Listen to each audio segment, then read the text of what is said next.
啟基情。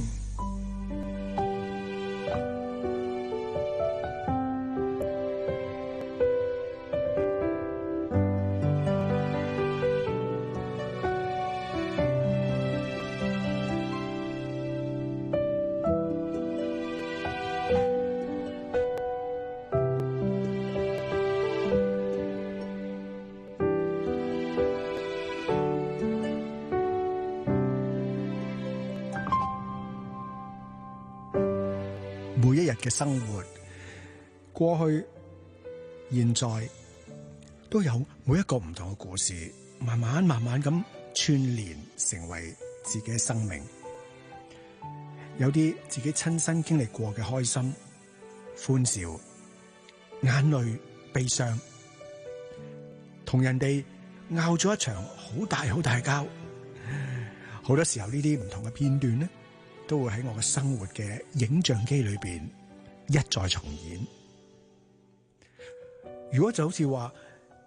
似電影咁樣，一幕一幕咁樣剪輯成為唔同嘅回憶裏邊嘅故事，要重疊或者重演嘅話，好可能喺故事裏邊有人物嘅重複，甚至乎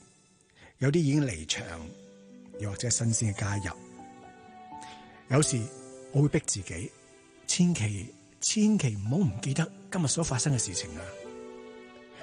但係故事當我哋擺埋咗一邊嘅時候，未必每一次都會突然間諗起。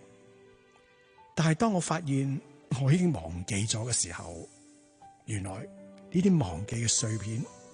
又會喺某一個空間裏邊交織住，成為咗一個令到自己日後突然間諗翻起而帶出微笑嘅呢個片段。有一次，當我收集緊唔同物件嘅時候，發現咗一啲曾經影過嘅相，曬成相片，跟住就放咗喺櫃桶裏邊，好幾年都已經冇睇過啦。特別有幾張唔同嘅相片，成為咗我心底裏邊突然間回響記得嘅一啲真實嘅故事。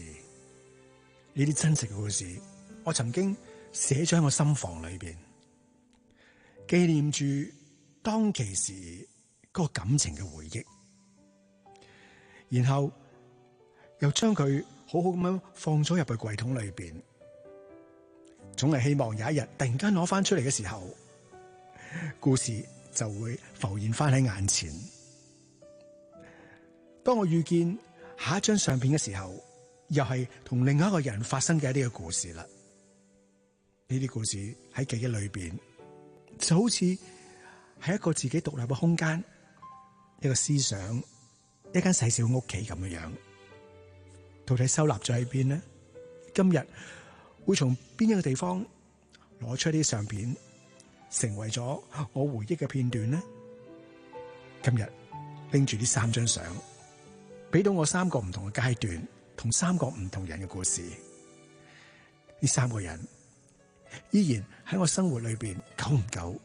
都會用電話問下我對方，但係原來發覺好耐冇見過啦。